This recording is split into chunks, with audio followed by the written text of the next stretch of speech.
Kaixo, ariketa honetan proposatzen digutena da aztertzea zenolako eragina daukan ingurune konkretu batean hedatzen den uinaren maiztasuna bikoiztea.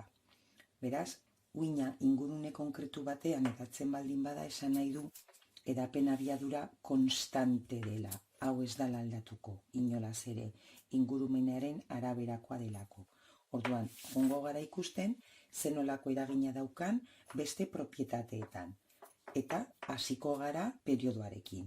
Horretarako, ariketa mota honetan egiten duguna beti da planteatu beraien arteko erlazioa. Hau da, maiztasun bat, eta hau da bigarrena, dela bi aldiz lehenengoa. Orduan, aztertzen baldin badegu periodoa, periodoaren formula badakigu dela bat zatinu.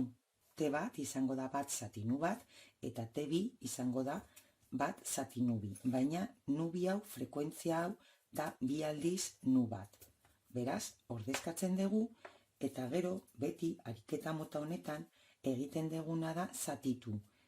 Normalean egiten dena da bigarrena zati lehenengoa, ikusteko beraien arteko erlazioa zein den. Ikus dezagun. T2 zati T bat egiten baldin badegu, hau simplifikatzen da eta gelditzen da berdin bi. Beraz, T2 berdin bi bider T bat. Hau da, maiztasuna bikoizten baldin badegu, periodoa ere bikoiztu egiten da. Ikus dezagun orain, ze eragina daukan maiztasun angeluarrean.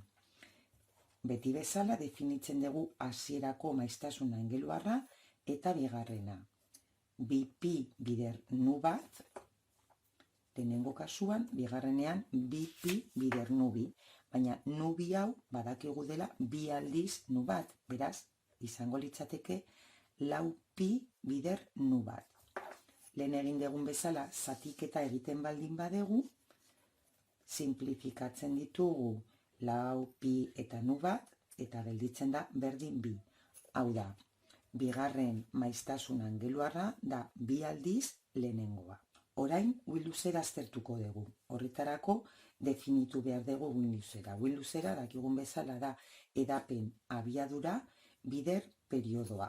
Zergaitik, zeren, edapen abiadura da berdin landa, uhin luzera, zati periodoa. Orduan, bakoitzari aplikatzen diogu, eta daukaguna da landa bat berdin edapen abiadura dela berdina, konstante, ingurumena konstante mantentzen delako, bider dagokion periodoa.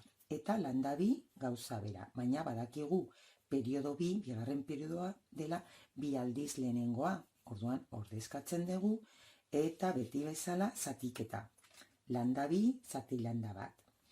Beraz, izango genuke edapen abiadura bider bi aldiz periodoa. Eta landa batena edapen abiadura bider periodoa.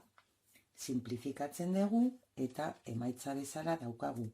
Bigarren kasuan, uhin luzera izango dela bi aldiz hasierakoa.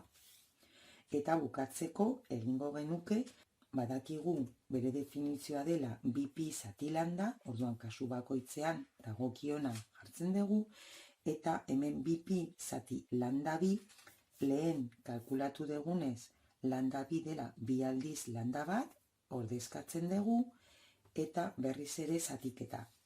Zatiketa egiten dugu, simplifikatu, berdin bi. Beraz, bigarren kasuan izango da bi aldiz lehenengoa. Eta hau da dana, edozein zalantza baldin badaukazu mesedez iruzkinetan utzi eta erantzungo dizut. Beste bat arte.